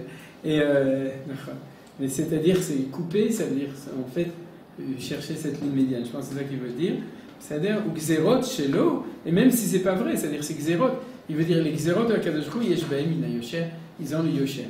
C'est-à-dire que quand il a demandé de faire les choses de cette manière et pas autrement, c'est par exemple. S'il a dit de faire le korban comme ça, c'est que le problème de savoir comment amener une offrande à un Dieu, c'est-à-dire, il y a des milliards de manières de faire. On peut offrir des fleurs, on peut les brûler, on peut faire des encens, on peut faire tout ce que tu veux. La manière dont la Torah l'a dit, c'est la manière médiane de faire cette chose-là. C'est exactement la manière de le faire. Il y a des milliards de manières de prier. Il y a une manière de prier qui est médiane. Il y a des milliards de manières de mettre des boîtes noires sur le corps pour pouvoir s'approcher de Hachem. Il y en a une qui est médiane, qui est comme ça. Est-ce qu'on le voit? On ne le voit pas. C'est l'Aïmouna. Il y a des milliards de manières d'instaurer une société équitable dans le monde. Il y en a une seule qui est exacte, c'est celle que la Torah nous donne. Gzerot shelo yesh bahem min hayosher, aval hayun b'maut advarim yesh bahem min achisaron bevadai. Alors donc l'étude de maut advarim, de l'essence des choses en tant que même, c'est-à-dire j'étudie le plastique, la philosophie, la matière, etc. Yesh bahem min achisaron bevadai. Il y a un manque, bien évidemment. Chez kol nimtsaim nimtsaim yesh bahem achisaron. Que tous les existants ils sont empreints de manière en eux-mêmes d'un chisaron. Quel est leur chisaron? Il en manque la ligne médiane. Il en manque la ligne médiane. C'est des existants du bête, de la créature. C'est des créatures. Aucune créature n'est divine. Elle est créée. C'est-à-dire, elle a son manque de dvekut par rapport à Kadosh Baruch Hu, qui est inhérent au fait que c'est une créature. C'est-à-dire, donc si tu étudies toute ta vie que les mathématiques, la philosophie, la médecine, tu t'occuperas toute ta vie de choses essentielles, mais qui ont un manque intrinsèque. C'est-à-dire, il n'y a pas de critique. Chez le Maral, il n'y a pas de critique. Ils s'en occupaient de toutes ces choses-là. Mais là, chez là, qu'est-ce que tu veux? Tu veux faire un doctorat, tu veux avoir la parnassa, tu veux développer le bien-être de l'homme dans le monde, mais il n'y a pas de problème. C'est-à-dire, tu veux avoir dvekut b'akadosh baruch hu, tu n'y arriveras pas par là-bas. C'est-à-dire, par contre, sur cette question de médecine, tu vas étudier ce que la Torah va dire sur cette question, alors elle va te donner le emtsa de cette question-là, donc tu vas t'approcher de la Kadosh Baruch Hu. Chez Kol HaMitzuyen, je fais Davarze Odit Baer Besamour, donc on va l'expliquer. Le Davarze Inyan Mouflag Leavin, c'est quelque chose qui est vraiment compliqué à comprendre. Echal Yedea Torah, comment par la Torah? Il y a Yosher, il y a la rectitude. Vehu Aderech El Adibuk Boit Barach, et c'est la voie pour s'attacher à Dieu, s'accrocher. Vala Madriga ou Malazot Amou Perek Rabbi Akiva. C'est pour ça qu'on a dit dans le Perek Rabbi Akiva, Dara Shaou Galila et le Der Afrizah, je ne traduis pas parce que c'est le Gemara, Beri Rachmana Yevlan Oraita Orian Talitaï, Lam Talitaï, Lede Talitaï, Biam Tlete, Biachat Talitaï. Ou Biur Inyanze. Et l'explication de cette chose, Sheba la tête Shevach el Akadosh Baruch Hu, c'est que ce Galiléen, il a voulu donner une louange à Akadosh Baruch Hu, à la Torah, sur la Torah, Shenatan Lanu Hashem Yitbarach, que Dieu nous a donné. C'est-à-dire que toute cette dracha, elle est sur la Torah, que Dieu nous a donnée. Chez Kol HaNivreim Mitzad Shesh Behem Chisaron, parce que toutes les créatures, du fait qu'ils ont un manque Qui est Nivra Belo Chisaron, car il n'y a pas d'être qui fait partie de la créature qui n'est pas un Chisaron. Vous voyez, c'est pas une critique, c'est pas une faute, c'est pas une erreur, c'est inhérent à la création. C'est-à-dire, je cherche un autre mot qui avait donné. Non, je sais pas, c'est un mot de Manitou, mais c'est pas en bon français. Vechol Baal Chisaron, et tout celui qui a un Chisaron, Yesh bo yetzia mina yosher, automatiquement, tout manque, c'est sortir du yosher. C'est-à-dire, quand tu es manquant, c'est que tu es 3 à droite, 3 à gauche, ça peut être d'1 millimètre ou d'1 kilomètre, c'est que tu es sorti, c'est que tu n'es pas dans le yosher, puisque l'expression du yosher, c'est le contraire de ça. Shari yesh bo chisaron, évidemment. Velachem, Adam ameyen badvarim kemoh. Et lui, il répète, l'homme qui étudie ces choses-là, et non connaît un malav hashlemut, ne pourra jamais arriver au niveau de la shlemut de la perfection. C'est-à-dire, pas comme disaient les philosophes, que tu arrives à l'être suprême par la réflexion, la pensée, philosophie, etc. Bameh shekula même balech isaron be'atzma, puisque toutes ces choses-là, toutes les sciences sont empreintes de manque par eux-mêmes. Velokach Torah, la Torah n'est pas comme ça chez Xerat Hashem Yitbarach, car elle est le décret de Dieu, c'est-à-dire elle est le chidouche que Hashem il a fait là-dessus, chez Oua Yosher le Gamré, qui est le Yosher le Gamré, c'est-à-dire c'est la Torah ou Dieu. Le Zé She'amar, et quand il a dit Bri, Rachmana, etc., on l'a déjà vu. Alors on continue sur la. C'est moi qui ai mis numéroté, c'est les différentes drachot du Aogi le Ka'amar, il a dit Bri, Rachmana, de Yaivlun Orai, Orient Litaï, chez Livra Torah, Inam Yotzim Yosher. Parce que les paroles de la Torah ne sortent pas du Yosher. Vous voyez qu'il n'a pas expliqué plus, parce qu'en fait, il va étudier tout le Tiferet Israël. On est page 2, là où il y a marqué un petit 1. Vous l'avez? D'accord? C'est bon ou non? Ici? Ouais. C'est-à-dire. Donc, c'est ce que je vous ai expliqué. C'est pour ça, comme il n'a pas expliqué là, c'est la Torah elle-même qui est le Yosher. Vous avez compris? Elle a été donnée par Hachem, parce que, souvenez-vous, le Aleph de Anochi, parce qu'elle est la révélation de la ligne médiane entre les deux. Venatan Ota, maintenant on continue. Ça, c'est la dracha essentielle. Baruch Rachmana de Yevorian Tlitaï, qui a donné la Torah au 3e. C'est-à-dire maintenant, on dit 3e dans le sens médian. Venatan Ota le Am Tlitaï. Il a donné au peuple Tlitaï. La chair, 3e. La chair, Yesh Baema Yosher, parce qu'il va nous dire pourquoi. Parce que pour recevoir la Torah, il faut que tu aies en toi. Quand il a dit tout le monde a du Chisaron. Mais Amzou Yatzartilité, il a dit sa Pérou. À quel point il a créé le peuple juif? Il avait assez de peuple. Parce que c'est le seul peuple qui est, en tant que peuple, sur la ligne médiane. C'est-à-dire tous les autres nations, ils sont ou à droite ou à gauche. J'avais fait un cours à Chanarava pour dire qu'il y a 70 nations. Il y en a 35 coalitions de droite avec les Ishmaélim et 35 coalitions de gauche avec Edom, avec Esav. Vous dire qu'ils sont soit à l'est, soit à l'ouest. Quoi? Voilà. Les Arabes, ils sont où? À l'ouest? Quoi? C'est-à-dire, d'accord. Mais c'est comme ça. C'est-à-dire que, fondamentalement, toutes les nations sont toujours dans leur essence, dans leur identité. Ils sont pas dans le milieu. Le seul qui est au milieu, c'est Am Israël. Alors, il va l'expliquer. La Asher yesh mem hayosher. Ou mipne, qui Yaakov ayash lishi la'avot. Et c'est pour ça que Yaakov, qui était le 3e des patriarches, Nikra Yaakov Yeshuru. Vous voyez, c'est dans Yeshayahu. Yeshayahu, dans Yeshayahu, Yaakov, il s'appelle Yeshurun. Pourquoi? Yasha. Parce qu'il est Yasha. C'est-à-dire, et que dans le code du Lashon HaKodesh, Yasha, comme je vous ai dit, c'est toujours, quand tu dis Yasha, c'est que je suis au milieu. Milashon Yasha. Shuim Tsaï ben Abraham et Yitzhak. C'est pour ça qu'il s'appelle Yaakov, il s'appelle Yeshurun, parce qu'il est au milieu entre Abraham et Yitzhak, de nouveau. C'est-à-dire, si on n'étudiait pas les choses sérieusement, on ne saurait pas. Comme on les étudie sérieusement, on sait très bien que Abraham c'est Chesed et que Yitzhak c'est Gvura. Et donc, quand on a Yaakov, celui qui est Tiferet et qui est Emet, c'est celui qui est au milieu. Vous vous souvenez que pourquoi le mot Emet représente le Yosher, la Tiferet? Dernière lettre, et la lettre du milieu. Voilà. D'accord? C'est-à-dire, tu as Aleph et Ta au début et à la fin, mais Aleph et Ta, c'est les deux extrêmes de l'alphabet. D'accord? C'est Avraham, Aleph, Tav, c'est Yitzhak, et puis le Mem, il est Emtsa, Ken, Mem, milieu. Le M, il est au milieu, et donc c'est celui qui fait Emet. Iten Emet, le Yaakov. Chesed Avram, Asher Nishbata Lekele. Milashon Yasha, Shoel Ntsaï ben Avram et Yitzhak. V'Israël Shem Am Telitaï. Alors Israël qui est le peuple qui sort de Yaakov, puisque Avram n'a pas engendré Israël. Yitzhak n'a pas engendré Israël. Il fallait attendre Yaakov avec tout le processus. Et les Toldot, Yitzhak ben Avram, Avram Onit et Yitzhak, c'est-à-dire l'engendrement de Yitzhak pour engendrer Yaakov, il faut qu'Avram engendre Yitzhak. On l'avait déjà appris. Moreshesh ben Yosher ben Ikraim Israël Yesharim. Ouais. Et c'est vrai que le peuple juif s'appelle le peuple droit. Tamot Nafshi Mot Yesharim Utiyach Hariti Kamo. C'est-à-dire le peuple juif, il s'appelle Yesharim même. Vegam Yeshurun. Vaïb Yeshurun men. Ok, c'est-à-dire. Alors donc ça prouve que notre carte d'identité, si vous demandez aux gens, c'est quoi ta carte d'identité du peuple juif? C'est d'être droit.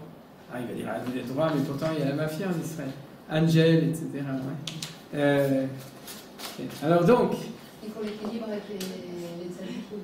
Oui, non, oui, il y a de tout, mais merde. Tu verras dans le peuple juif des choses même plus dures et plus graves que le peuple, parce qu'il y a tellement de la hauteur. Ouais, qu'il y a les deux, ça, Nafa, exactement. Il y a le fléau. Le fléau, c'est au milieu de la balance. Hein. C'est Israël, le fléau de l'humanité. C'est pour ça qu'ils s'en plaignent. Et c'est aussi ce qui m'ossale. Ouais. Mais c'est Hachi Vechen Shne Aketuvim Abem Kechad, Hachi Yavo Katuv Ashlishi, Vechi Abenem. Je vois, je me souviens, je regarde Maurice, j'espère que tu as un peu oublié parce que je me souviens d'un cours sur Rav Kook, on avait parlé de ça aussi.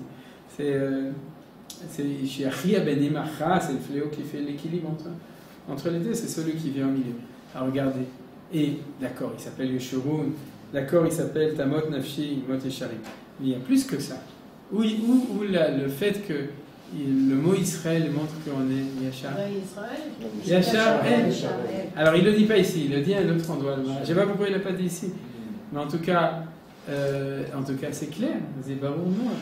C'est-à-dire que le nom du peuple juif, c'est qu'on est la rectitude avec le nom de Dieu. C'est-à-dire on est ceux qui révèlent le Yosher de Akadosh Baruch Hu dans le monde. Vous savez que c'est comme les noms des anges. Raphaël, Gabriel, Michael, Israël. Israël, c'est celui qui porte l'essence divine, non pas de la refoua, non pas de la gvura, mais du Yosher. C'est pour ça qu'on s'appelle Yesharim. On est les représentants du Yosher. Alors on continue. Venatan otam alidé tlitaï chez Moshe. Alors on croirait que Moshe, c'est parce qu'il est né le troisième, c'est le petit de la famille. Non. Kima shaya Moshe shlishi. Moré chez Eshbo Ayosher. Le fait qu'il était le troisième né de Yochevel, ça prouve qu'il était dans le Yosher. C'est-à-dire, alors, il faut le prouver quand même. C'est-à-dire, j'ai pensé un peu qu'il avait son grand frère, il est trop quoi? Aaron. Trop chesed, d'accord? Eve mital midab shel Aaron, Shalom, Rodef Shalom, Vetabriel. Et qu'a dit Myriam, d'ailleurs, ça va bien avec la Kabbalah, que le côté féminin il est toujours Gvurot et que le côté masculin, c'est que sans doute que Myriam c'est Gvurot, d'ailleurs c'est le Moma Michlal, ouais, et que Aaron il était Chesed et que Moshe il est Tiferet. C'est-à-dire c'est déjà, je ne sais pas ce que dit le Maharal. Myriam s'est opposée à son père. Nachon. Myriam elle s'est opposée à son père quand il Parash Maïcha. Et au Pharaon et à tout le monde. Nachon et à tout. Nachon, et même et à Moshe quand l'anima Pitom il s'est séparé de sa femme, etc. Et Myriam c'est une combattante. C'est-à-dire Aaron c'est le gentil, et Myriam c'est un, et puis Moshe Rabbeinu c'est l'équilibre. Alors, mais c'est pas ce qu'il dit. Lui, il va amener une autre preuve. Qui m'a chez Moshe attends, Vekasher ta modal midat Moshe. Si tu regardes la vertu de Moshe, c'est Dash Yabo Yosher, midat Yosher. Tu verras qu'il a plus que tout le monde la midat de Yosher. Qui trilat yetziato raish mitzrim akeish ivri. Alors c'est très inattendu. Il va dire quelle preuve il a vu qu'au début, quand il a commencé à être activiste. Ouais, il a vu un Égyptien qui frappait un Hébreu, mais au Sébodine, il a fait justice. D'accord ? Donc ça prouve qu'il avait fait un doctorat de droit à l'université d'Alexandrie, puisqu'il a fait du droit, il a fait la justice. Quoi ? Souvent plus t'étudies, moins tu peux. Mais deal, c'est pas le... Ouais, c'est ça. Nous, on s'attend à la sardine. Ouais, d'accord. Alors pourquoi est-ce que c'est pas de bon ton ? Ouais, donc... on se demande qu'est-ce que c'est que cette bouillabaisse. Alors donc, on va revenir à ça. Donc c'est là, et c'est une grande question. Je vais tout de suite répondre à la question. C'est parce que s'il a fait le din, c'est parce qu'il avait le midat hayosher. On continue, après on va répondre à ta question. Le deuxième jour, Amar la Racha, il a dit au Racha, c'était Datan Vaviram, Lama Takerecha, il s'est pris de nouveau pour, comment il s'appelle, Justice Man, je ne sais pas comment. Zoro, voilà, d'accord. Zoro est arrivé, c'est-à-dire celui qui est le justicier. Il voit que le premier jour, c'est l'Égyptien qui bat un juif, donc il fait justice. Le deuxième, il voit deux juifs qui se battent. Alors, donc, de nouveau, il dit pourquoi tu frappes ton. Il se prend chez Kol d'ailleurs. Chez Kol Midat Yosher, Shaya Ben Moshe. Donc, en fait, faire la justice, c'est la Midat Yosher. Donc, ça ne va pas. Vacharkar chez Bal Midian, et il est obsédé. Il arrive en Midian, vous allez voir, oui, Vakashou, Vakam Moshe, Vakashian. Alors, il y a les pauvres filles de Yitro qui essayaient de puiser un peu d'eau, et puis arrivent les méchants bergers qui les renvoient, et Moshe, il est là, il s'est levé, et puis il a dit j'ai trop d'énergie, donc il faut que je me batte. Et donc, c'est comme ça qu'il a sauvé les filles de Jétro. Vekol Zemi Midat Yosher, tout ça, ça fait partie de la vertu du Yosher. On passe à la page 3, Nitaï, et c'est tout, il s'est arrêté là. Alors c'est un peu étonnant. D'accord ? C'est un peu étonnant. Alors je vais vous donner la réponse. La réponse, elle est comme ça. Et ça, Manitou, il a insisté tout le temps dessus. La vraie justice, c'est pas quand il parle de din, c'est pas la rigueur. La vraie justice, c'est pas la clémence. La vraie justice, c'est l'équilibre entre les deux valeurs. C'est pour ça que Manitou, il disait, vous croyez que la halakha, on l'apprend dans les bouquins, d'accord ? On n'apprend pas dans les livres. Dans les livres, on apprend les principes. Mais après, quand tu as un dayan qui doit être posek halakha, il s'occupe d'un cas précis. Et dans ce cas précis, il doit chercher l'équilibre entre les deux. Ni être trop gentil, ni être trop méchant. Ni être trop salhan, comme vous savez qu'il y a des tendances aujourd'hui dans la justice moderne, ni être trop rigoureux, comme il y avait une tendance dans la justice classique. C'est pour ça que quand on dit droiture, on pense à rectitude. Dans le droit romain ou dans le droit occidental, on prend toujours à gvurot, din. C'était ta question, d'accord ? Mais quand le Maral disait din, bien sûr qu'il sait que le mot din, il est de la coche. Mais quand on parle du vrai din, kol dayan chez dan din emet la mito, d'ailleurs c'est emet la mito, c'est la vérité de la vérité, arishutaf la kadosh hu b'maaseh bereshit, il est associé à, parce qu'il y a marqué Vayeshev Moshe mina boker vaderev. Moshe était assis du matin au soir pour juger. Et est-ce que Moshe n'avait pas d'autre chose à faire que d'être dans son bedin du matin au soir? Donc en fait, il n'est pas assis toute la journée. Et pourquoi il y a marqué mina boker vaderev? Parce que tout juge qui juge émet la mito, il est associé à Dieu qui a créé le ciel et la terre. Chez Neymar Vayerev Vayi boker verev. C'est quoi boker verev dans la création du monde? Dialectique, dualité. Entre le soir et le matin, entre la nuit et le jour. Début de Maseret Brachot. C'est-à-dire, c'est la même chose. Et quel est le rôle du Dayan? De trouver l'équilibre entre le Boker et entre le Erev. Erev, c'est le mélange. Boker, c'est la discrimination. Le Vaker, Bikoret Ami, Bikoret, le Vaker Amdina. Il ne faut pas trop être le Vaker, il ne faut pas être trop Me'arev, il ne faut pas tout mélanger, il ne faut pas trop se discriminer. Il faut trouver l'équilibre. Et disait Manitou encore plus que ça. Dans la justice, telle que la Torah, elle a été écrite, et c'est comme ça que c'est marqué dans Sanhedrin, il y a un principe qui s'appelle Zabla. Le Zabla, c'est que quand tu as un problème avec quelqu'un, il y a les questions de halakha. C'est la halakha, est-ce que c'est kasher, c'est pas kasher? C'est pas ben adam la chavro, c'est pas diné monot. Là, le dayan, il peut juger tout seul, c'est kasher, c'est pas kasher, il trouve l'équilibre tel que la Torah l'a donné, et là on étudie dans les Sfarim. Mais les vrais problèmes de justice, de din, c'est quoi? C'est entre deux personnes. L'Égyptien contre l'Hébreu, civilisation égyptienne contre... Qu'est-ce qui a raison? Peut-être que les Égyptiens, ils ont raison. Les Juifs, ils font pas leur boulot. Ou bien, ils ne devaient pas rester en Égypte. Magi Alaim, Chaz Veshalom, ou des trucs comme ça, d'accord? Moshe Rabbeinu, quand il était sorti, il a dû faire la justice entre la question juive et la question égyptienne. Et c'est ça qu'il a fait. Mais il a trouvé le point médian. C'était quoi? Il fallait tuer l'Égyptien et sauver l'Hébreu. Ça aurait pu être dans le contraire. Si l'Hébreu était un mafionnaire et que l'Égyptien c'était un brave Égyptien, peut-être qu'il fallait tuer l'Hébreu. Ça, on n'en sait rien. Vous avez compris? C'est pour ça qu'il a regardé à droite et à gauche. Ah, il a fait mode. Il a fait, ouais, les Echidushim. Je croyais qu'on avait que Jacques Dutronc, mais on a d'autres Echidushim, ouais. Quoi? De descendance. Quoi? Il a vu qu'il ne peut pas descendre. Quel? C'est-à-dire qu'il n'y avait pas d'avenir dans, donc il n'y a pas d'équilibre possible. C'est-à-dire l'équilibre, il est dans ce cas-là complètement d'un côté, parce qu'il y a eu des équilibres avant, etc. Deux juifs qui se battent, c'est un nouveau problème. Ils sont tous les deux juifs, donc il n'y a pas l'Égypte en face du peuple juif. Il y a deux mecs. Alors on nous dit que c'est Etam Aviram, mais c'est deux juifs. Donc c'est un nouveau problème. Et il faut trouver la ligne médiane, le din. Et Moshe, vous voyez bien que c'est lui, celui qui a donné la halacha, qui a donné le din, qui a donné la Torah de Moshe, c'est-à-dire qu'il a donné l'équilibre de chaque chose. Vaïdaber Hachem et Moshe. Mais là, il ne tranche pas entre les deux. Il s'en va. Attends, c'est parce qu'ils l'ont pas laissé trancher. C'est comme ça qu'il fallait trancher. Ça, c'était lui qui se serait retrouvé en tranche. Ouais. Mais c'est pour ça qu'il avait raison de rester et de vouloir juger tout le monde et de ne pas écouter Yitro. C'est pas la même justice quand c'est Moshe qui la rend, c'est-à-dire que c'est la justice. Ah, il a fait avec Yitro. Ah, parce que Yitro, lui, il avait la pensée naturelle.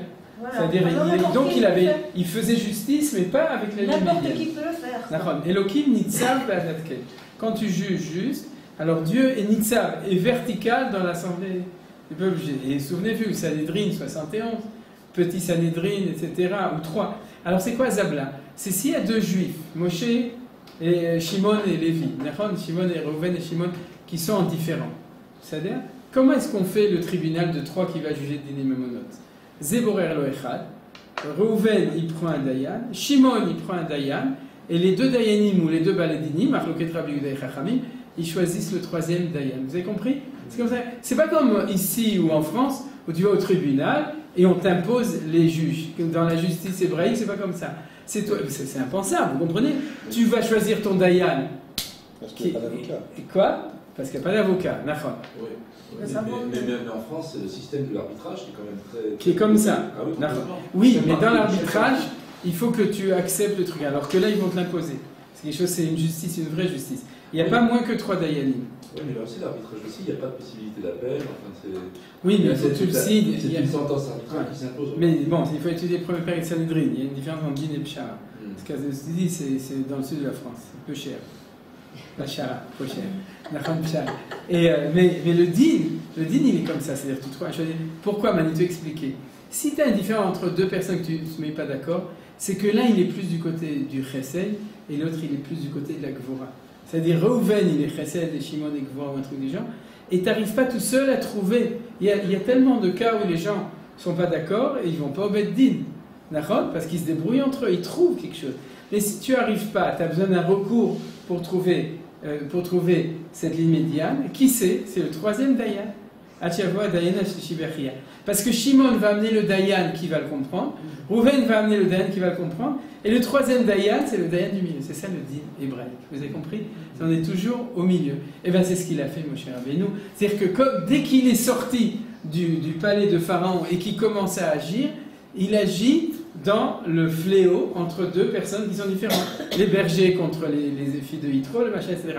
C'est là le génie des exemples qu'a donné le Maharal. Vous avez compris? Parce que le Maharal savait cet enseignement. Alors, avant de continuer, vous savez... Je n'ai pas compris Zabla, c'est des racheterons. Ah oui, Zeborer lo echad. On rigole toujours parce que ça fait comme un peu Zével. Zeborer lo echad. Zabla. Zeborer lo echad. Lo לעצמו. Lo echad. Alors, l'autre exemple qui se revient, c'est sur les valeurs morales. Qu'est-ce qui a parlé de la voie médiane dans les valeurs morales? Le Rambam, Maïmonide. J'avais déjà dit, si vous regardez dans les livres de commentaires édités par l'université hébraïque, ils vous diront que où est-ce qu'il a découvert ça, le Rambam? Chez Aristote. D'accord? C'est-à-dire, il dit dans la philosophie, d'abord c'est pas sûr, peut-être qu'ils avaient aussi parlé de ça, mais Mapitom, le Rambam, où est-ce qu'il a découvert ça maintenant qu'on l'a étudié? Dans le Maharal, dans Darash et Okleviani. C'est pas parce que le Rambam... Il avait que un אין מוקדם מאוחר בתורה, נכון? C'est Moshe Rabbeinu, c'est la Torah elle-même. C'est pas parce que le Rambam il n'a pas parlé de Chesed Gvura Tiferet qui connaissait pas toutes ces notions. Le Rambam vivait dans une Torah de Tiferet, c'est-à-dire lui il le savait. Et comme il le savait, il disait si c'est valable pour chaque mitzvah, si c'est valable pour chaque beddin quand on est indifférent, c'est valable pour les midot, ce qu'on appelle le moussar. Tu crois que être moral, c'est être très généreux ou d'être très radin, nous dit le Rambam, non. La morale se trouve toujours au milieu. Mais ça, c'est un chidouche extraordinaire. Qu'est-ce qu'il aurait su avant le Maharal? Le Rambam, tout le monde pense que pas du tout. Il faut être très truc, très machin, très bidule, etc. Non, pas du tout. Quoi? À part pour l'humilité. Oui, Nachon. Alors il y a une petite exception, etc. Mais de manière générale, la vérité, le Hémet, ne se trouve jamais dans les extrêmes. C'est l'exemple le plus extraordinaire, l'enseignement de Maïmonide sur le Kavayosher, c'est-à-dire c'est quelque chose d'extraordinaire. Le monde entier n'y est pas, c'est-à-dire du fait de savoir que la vérité de chaque chose sera dans l'équilibre entre les valeurs contraires. Hier, on a appris ça sur la médecine. La vraie médecine, c'est quoi? C'est de ramener l'équilibre dans ce qui a été déséquilibré. Tiferet refouat, on a vu ça hier, vous savez. C'est la même chose, c'est la même chose. La vraie médecine, c'est qu'il y a quelque chose qui est déséquilibré en toi, entre les gens trop sympathiques et les gens parasympathiques, et donc il faut trouver l'équilibre entre les deux. Et les juifs qui se sont embrigadés, je dirais, dans le communisme, ont cru que parce qu'ils étaient pauvres, parce que c'était les humiliés, ils avaient nécessairement raison. Ah, absolument, ça c'était nouveau, une paire d'équilibre. Voilà. Et de l'autre côté, c'est... N'importe, exactement. Donc, et ce que le Rambam dit, c'est Torah. C'est-à-dire que le niveau, il y a les mitzvot et les midot, les maasim tovim. Les midot, c'est les vertus, c'est la morale, d'accord? La morale, c'est Moussar HaKodesh. C'est-à-dire, alors on va continuer en 2000. On dit comme ça. Ba'amar, on va aller. Be'ar Klitaï, le troisième mois. 4. She'achodesh ou Shlishi, le troisième mois. Bishul She'achodesh ou Shlishi, le Nissan, Shavu Memutza. Comme il est troisième, il est dans l'équilibre, Memutza au milieu. De nouveau, il dit. Il dit après ça c'est l'aider, c'est le Hamsin, maintenant il n'y a pas de Hamsin. Aval Bechodesh Hazeh, mais ce mois-ci, Azman ou Beshivui Meod, il est très équilibré. Velatza Chutz le Katse Beshum Davar, Vezayadoua, et c'est connu. On avait été ça, de nouveau. Le Maharal dit que, bon, c'est vrai que le printemps et l'automne, c'est les périodes tempérées. Mais pourquoi plus que Nissan en Israël? C'est plutôt Nissan qui est le mois. Je dirais que plutôt, retournant à la Kabbalah, c'est-à-dire, c'est que le mois Nissan, il est Chesed. C'est que Dieu nous a sortis gratuitement, c'est-à-dire dans un cadeau, puisqu'on n'était pas méritant, et qu'on est parti comme ça, on était même peut-être Charetouma, que le mois de Iyar représente la Hanaga de la Gvura, et c'est pour ça que Yom Ha'atzmaut et Yom Mosheim sont dans le mois de Iyar, parce que c'est une Géoula qui est venue au contraire par le mérite, par la Itaruta de l'Etata, par le réveil d'en bas, par l'effort fourni. Et le mois du don de la Torah, c'est le troisième qui est Sivan, c'est celui, de nouveau, de Tiferet, qui va faire l'équilibre entre ces deux valeurs. C'est-à-dire tout Nissan, c'est toujours Chesed, tout Iyar, c'est toujours Din, vous savez, sur Atomé, etc. Et on arrive maintenant, aujourd'hui, à Sivan. C'est comme ça. Bon, c'est pas ce qu'il a dit, mais on peut rajouter. Uviyom Klitaï, Miyom Shediber Akadosh Baruch Hu, depuis le jour où Dieu a parlé, il y avait 3 jours, Ba'avur Kashlishi, Eshbos Gulat Ayosher, parce que le troisième, c'est pas le troisième qui vient après le 1 et le 2, c'est le 2 qui est au milieu, non. C'est toujours le 3 qui va être celui du milieu, comme on a dit. Le Fichach Amro, Amar, frère que Hachem, il a dit, vous voulez recevoir la Torah, vous devez être dans le Yosher, parce que la Torah va être Yosher, donc on est obligé de rajouter 3 jours. C'est-à-dire, on peut rajouter avec l'introduction que j'ai fait, c'est que comment tu peux recevoir la Torah si les femmes sont poulaillées et qu'il n'y a que les hommes qui le reçoivent. Vous comprenez? La chose? C'est-à-dire, ou qu'elle reste à la maison. C'est-à-dire, si tu veux recevoir la Torah, au contraire, ça doit être que la Shrina vienne bénéfique entre les hommes et les femmes. Donc il fallait attendre 3 jours. Quoi? C'est peut-être pour ça qu'ils sont séparés, parce que s'ils s'unissent trop, ils ont l'illusion d'être dans l'unité. Ouais, et ils peuvent pas. Il y a une séparation pour qu'il y ait Hachem. Il a fait, mais en tout cas, la Kavod, Chazak Baruch, encore un chidouch, vous pouvez noter les chidouchim. Vakol bishvil ma'alat Torah. Et il dit, n'oublie pas, tout ça, c'est des agréments autour de Ma'alat Torah. C'est-à-dire que notre cours aujourd'hui, notre enseignement, c'est Bri Rachmana Diev Orient Eltaï. C'est-à-dire, c'est la Torah du troisième. Alors tout ça, c'est ce qui explique pourquoi cette Torah a pu être donnée. Mais on parle du Matan Torah. C'est-à-dire, c'est elle qui est au troisième jour. Qu'est-ce que vous voulez dire, Rocher? Pour le Matan Torah, ce n'était pas la condition. Là, en fait, on a attendu 3 jours parce que le peuple voulait recevoir la Torah. Alors, on va aller plus loin. Si le peuple peut être le réceptacle lui-même de la parole de Dieu, créateur et créature, alors il faut que ce soit le troisième jour. Si tu le donnes à Moshe qui est lui-même déjà le troisième, alors on le fait tout de suite, d'accord? C'est-à-dire, c'est ça. Tu veux donner à nous, alors préparez-vous, arrivez au troisième jour. Il a fallu que tout le monde soit... Voilà, sur le diapason de la troisième pour pouvoir recevoir la Torah. Ça, c'est une tchouva. Vakol bishvil ma'alat Torah, c'est tout. Shei Yosher Batzma. Parce que, de nouveau, la Torah, c'est le Yosher en lui-même qui descend dans un monde qui n'est pas dans le Yosher. Vous comprenez? Donc, le monde devait se préparer en tant que Kli Kabbalah, qui recevoir, à être on pourrait dire dans le summum, dans son maximum, dans son troisième optimal, c'est-à-dire le troisième optimal, pour recevoir cette Torah qui est dans son essence elle-même, qui est la troisième. Ou le Ficha, im lo Yisrael Yesharim, lo Yefshar tineten à Torah, la Torah chez Yesher Agamour. Si Israël n'était pas Yesharim, droit, ça aurait été impossible que la Torah leur fût donnée parce qu'elle est Yesher. Si Moshe n'était pas capable de Yosher, ça n'aurait pas été bien que la Torah était donnée par lui. Regardez la différence. Pour Moshe, il dit Loya Raoui. Pour le peuple Israël, il dit Loya Efshar. Vous voyez la différence? Pourquoi? Parce que si Moshe ne pouvait pas, on aurait choisi quelqu'un d'autre, ou on serait débrouillé. La différence est comme ça. C'est que Moshe, c'est l'intermédiaire. Le peuple juif, il est en symbiose et en harmonie avec la Torah. C'est ça qui est différent. C'est-à-dire, nous, on est Yachar Bemaou. On a dit qu'il n'y avait pas dans le monde, mais il y a quand même. Et le peuple juif. C'est-à-dire que le Rav Kook l'explique dans la Torah. La Torah chez Baal Peh, c'est l'émanation de l'identité du peuple juif. La Torah chez Birta, c'est celle qui a été donnée par Akadosh Baruch Hu. Le Kli, pour recevoir la Torah Elokite, qui est Yachar, qui est dans l'équilibre, dans cette droiture, ne peut être qu'un peuple qui est lui-même dans son essence. Le reste, il faut que ce soit.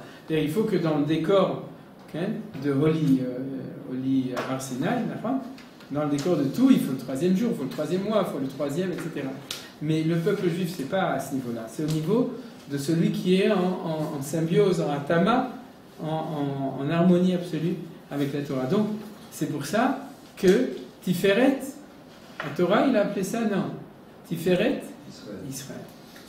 C'est-à-dire que ce qui est extraordinaire, c'est pas seulement qu'Hachem a donné une Torah qui est du milieu, c'est qu'il nous a créé comme le seul peuple qui puisse la recevoir. Alors après, on doit la donner aux autres. On doit faire une Torah de droite pour les Ishmaélim, une Torah de gauche pour les Édomim, une Torah de Chine pour les Sinim, etc. Ouais, il faut trouver comment leur transmettre leur branche à eux, à partir du trône. Mais ils ne peuvent pas, par essence, recevoir cette Torah telle qu'elle est. C'est-à-dire, cette Torah telle qu'elle est, elle est un Kli Kabbalah. Et si c'est eux qui prennent leur Kli, alors ils prennent aussi leur claque, comme on dit, parce que leur Kli et leur claque, pour ceux qui n'avaient pas compris, parce qu'ils n'ont pas le Kli qui est matim. Ils ont un Kli à droite, c'est un Kli à gauche, qui est façonné comme ça. Il faut qu'ils reçoivent une Torah qui est matim même. S'ils croient qu'ils peuvent prendre la Torah du Mahamad Har Sinai et la mettre dans leur truc, il y a quelque chose qui sort l'obécénaire. Pas bien, c'est un des problèmes. Voilà. Mais par contre, parce que nous, on est le Kli qui, le jour où ça tombe dedans, on voit que c'est exactement façonné pour pouvoir recevoir cette chose-là. À quel moment on le dit? Baruch ata Hashem Elokeinu melech haolam, asher bachar banu mikol ha'amim venatan lanu et torato. Tout d'abord, bachar banu mikol ha'amim venatan lanu et torato. Comme disait Rav Tzouda, d'abord le peuple et ensuite la Torah, mais be'atama bechibour, en adaptation avec les deux. Vechen azman tzarir sheyeh muchan lo. Le temps doit être préparé. Vous voyez, donc il y a la chose par essence, le peuple par essence, et les autres, c'est les attributs, les conditions extérieures. Parce que la qualité de la Torah, c'est le Yosher que tu ne trouves pas dans toutes les créatures. Donc il faut donner la louange et un remerciement vers Hashem Yitbarach qui nous a donné une Torah comme ça qui est la Torah du tiercé. En 3D. En 3D, voilà. C'est le niveau le plus haut de tout. Chez la Torah, car la Torah, mais chez Yosher, parce qu'elle est dans le Yosher. Et les créatures ne sont pas comme ça. Yeshlem, Yitziam, Ine Yosher, les pauvres, chacun sort du Yosher, chacun de son côté. Qui makriché à Torah, elle aime Yosher. Ceux qui sont makrichés, qui sont, comment on appelle makrichés? Les négationnistes de la Torah, ceux-là, c'est qui sont complètement en dehors du Yosher. S'ils ne peuvent pas supporter que la Torah elle était donnée au Sinaï, ils disent non, critique, bigmi et tout, c'est qu'ils sont complètement, les pauvres, ils sont tordus. Et même s'ils sont un professeur à l'université hébraïque de Jérusalem et qu'ils ont étudié Yeshayahu, c'est-à-dire, Areid Baer, on t'a expliqué, Kiav Shamaim lo zachu beinav, que Hashem lo ma'anien oto le ciel, ou Malacha vesim ta'ela, et les anges, ça n'intéresse pas. Venze Asagata Yosher, c'est pas là-bas qu'on y arrive. Qui est Yosher ou Asaga Befrat, Parce que le Yosher, c'est arriver à comprendre un détail par lequel on peut arriver au Chibur Hashem Yitbarach. Donc, Miprinato, l'un juif qui s'occupe de son petit truc, d'accord, de Halacha ou de Limud Torah, son petit détail, et celui qui s'occupe des grands inyanim de la Torah, ils sont tous les deux dans le Yosher, parce qu'il est dans son Yosher à lui. Vous comprenez? C'est la théorie de la relativité. C'est pas quelque chose qui est... Il n'y a pas un absolu. Il y a une relativité à chaque endroit. C'est ça qu'il dit maintenant. C'est-à-dire, un filou beprat. Alors qu'ils disent, non, nous on est dans les grandes théories, on s'occupe des grands trucs, vous vous occupez de détails pointilleux. Non, on ne s'occupe pas du détail pointilleux, on s'occupe du Yosher de ce détail pointilleux. C'est-à-dire, le Karkod Avarché Masik Bezé. Chaque chose que tu vas atteindre, En Gadol, En Katon, qu'il soit grand, qu'il soit petit, oui, Yosher Amiti, c'est dans la vérité. Katan le Gadol, la Gemara elle dit, Davar Gadol, Zema, c'est Merkava, c'est l'étude de la Kabbalah. Davar Katan, c'est Gemara Tsuka, c'est Abayod de Abaye Verava. C'est les pilpoulim de Gemara sur des petits trucs, vous comprenez? Et la Gemara elle dit, Mazem Shane, étudie ce qui t'intéresse. Mets l'accent sur ce qui t'intéresse. Si tu le fais par la Torah, c'est là que est ton Yosher. La preuve, c'est qu'il y en a qui sont dans le Yosher de psychologie, de philosophie, d'agriculture, de gentillesse, d'éducation. Chacun il est là où il est. Fais ton Yosher à toi. Et sois dans la Torah, ta Torah à toi. Et grâce à ça, c'est normal que tu arrives à la dvekut à Hashem, lo beidiyat shachokma, par la connaissance, pas par la connaissance des autres sagesses. Ou comme chez Ramzou basé, comme on a dit, kol sheshone alachot muftachlo shuben lamaba. Tout celui qui enseigne des alachot, il est sûr qu'il va au lamaba, ou comme chez Pirachno les malades. Vous comprenez? C'est-à-dire le juif va à la synagogue, le rabbin il fait, nous ici avec Manitou, on est toujours dans les dvarim gdolim. Mais il ne faut pas être mezalzel, il ne faut pas avoir le juif qui va à la synagogue et le rabbin, après il lui dit la halacha, il faut faire comme ça, il faut plier le talit Shabbat de son sens et pas dans l'autre sens, etc. De quoi tu t'occupes? C'est pas important. Non. Mais par là-bas aussi, tu arrives à la Zvekut B'Hashem Yitbarach. On y arrive partout. Donc, comme chez Pirachnou. Quoi? Il y a une sagesse qui dit comme ça, si tu es juste dans les petites choses, tu seras juste dans les grandes et inversement. Non, mais oui, peut-être. Bon, mais je sais pas, c'est marqué dans la Gemara Nida ou non? C'est le Seder. Mais disons que c'est le Seder. Si on dit juste. La reine, la Torah, la mitzvot, Aledam, Raoui, Shekine, Olam Haba. Donc la Torah et les mitzvot, c'est par eux c'est normal qu'on puisse avoir Olam Haba, Velouzuladze, pas par autre chose, Nosaf, Aladvarim, chez Pirachnou Mala, en plus de ce qu'on a dit avant. Ve'en chiluk ben shayun ou bedavar gadol, il répète. Il n'y a pas de différence au niveau du limoud. Avant, il a dit à propos du fait de faire, éventuellement. Il n'y a pas de différence entre si tu étudies quelque chose de grand, au bedavar katan, au bedavar katon, tu dis quelque chose. Vous voyez que dans le monde occidental, c'est pas du tout comme ça. D'accord? C'est-à-dire quelqu'un qui est technicien, on ne regarde pas de la même manière que polytechnicien. C'est-à-dire c'est quand même pas la même chose. Alors que chez nous, dans le peuple juif, c'est pas vrai.